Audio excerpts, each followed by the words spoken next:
السلام عليكم ورحمة الله. كنتمنى تكونوا بخير وعلى خير وفي صحة جيدة، واموركم كلها على احسن ما يرام. مرحبا بكم في وصفة جديدة من وصفات حنان شانيل، المطبخ البسيط. وصفتنا ديال اليوم هي الكوزامية او الباستيشيو بالدجاج وقطع الديك الرومي المدخن على طريقتي الخاصة، مع السر اللي كيخليها تجي معلكة ولذيذة. هي طريقة سهلة جدا، ما كتاخذش منكم بزاف ديال الوقت. نخليكم مع المقادير وطريقة التحضير. وكما العاده الا عجبتكم هاد الوصفه ما تنساوش ديروا لايك وتخليو لي كومونتير في اسفل الفيديو. وبالنسبه للناس الجداد اللي اول مره غادي يزوروا القناه ديالي، كنتمنى تشتركوا في القناه والدعم وتفعلوا الجرس باش توصلوا بجديد الوصفات. نحتاجوا على بركه الله بطاطس مقليه لي فريت مقليه مزيان، ماشي نص قليه باش ما تجيناش معجنه. عندنا هنا لاصوص بيشاميل، لاصوص بيشاميل معتمده عندي، غادي تلقاو ايضا الرابط ديالها في صندوق الوصف. كتجي خطيره بزاف وكتزيد واحد اللذه زوينه بزاف على هذه الوصفه. عندنا هنا قطع الدجاج مقطعه على شكل طولي، وعندنا هنايا قطع ديك الرومي المدخن ايضا مقطعه بشكل طولي، وعندنا هنا واحد الكميه ديال الفرماج احمر، ممكن تستعملوا الموتزاريلا ولكن الفرماج احمر كيعطي بنه اكثر. وعندنا التتبيله فقط الملح والبزار وشويه ديال الثومه. ندوزو على بركه الله. كخطوه اولى كناخذوا واحد المقيله كنديروا فيها شويه ديال زيت الزيتون والقليل فقط من الثوم، كنخليوه حتى كيبدا يتشحر لينا هذاك الثوم.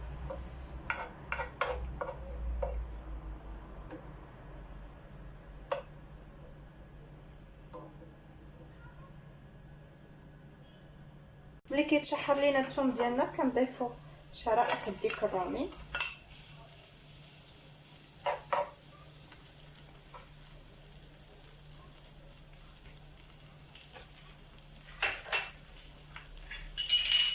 والقليل من الفلفل الاسود والملح. الملح القليل فقط لحقاش ديك الرومي فيه الملح ديجا. كاين اللي ما كيديرش هاد الطريقه، ولكن صدقوني فاش كديروا ليه هكا، فاش كتشحروه في الزيت البلديه والثومه كيعطي بنه اكثر وكيجي المذاق ديالو مركز اكثر. جربوها عافاكم وردوا عليا. غادي نستمروا بالتحرك حتى ينشف تماما من هاد الزيت كامله، زيت الزيتون اللي درنا كامله غادي تنشف، ما غاديش تبقى. عاد نطفيو عليه.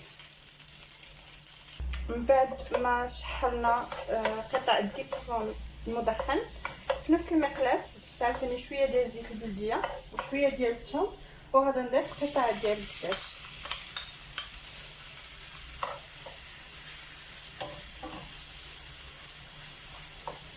نشحروا كل حاجه بوحديتها باش كل حاجه كتحتفظ بلوكو ديالها.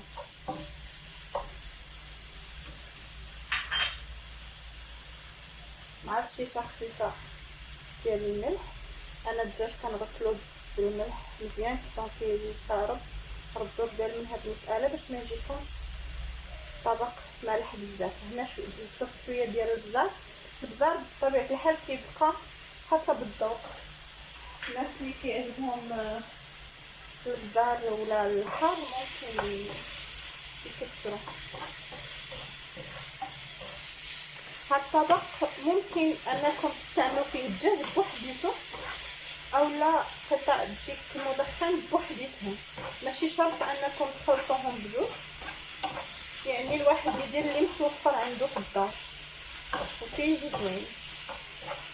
انا في الدار كيعجبهم بهاد الطريقه نخلطهم وايضا كيجي رائع.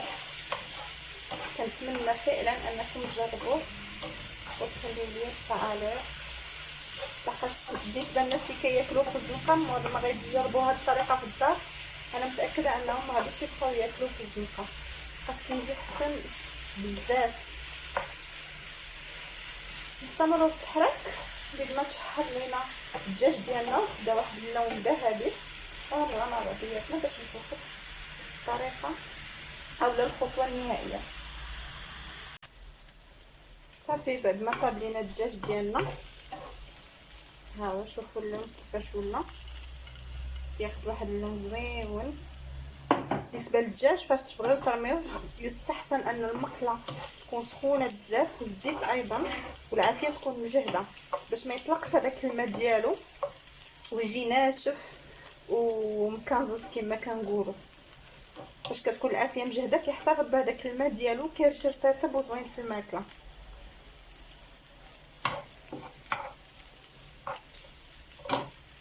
دابا بعد ما وجد لينا الدجاج غادي نزيد هذيك الشاركوتري اللي طيبت في الاول وغادي نضيف عليها لاصوص بشاميل ديالي. هنا راه صافي ولكن راه مع العافيه غادي تطلق.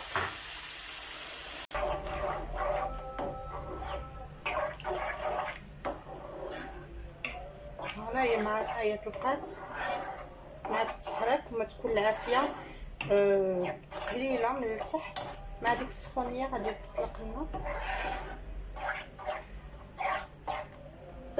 فاش طلقات لينا لا بيشاميل ديالنا كخطوه اخيره غادي نضيفو الفريت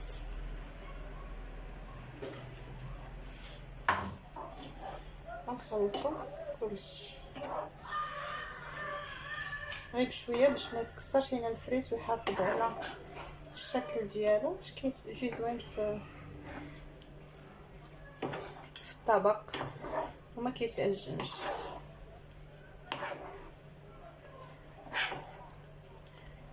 وباش تجينا ديك التعليكه زوينه في الطبق غنضيفو قليل فقط من الجبن.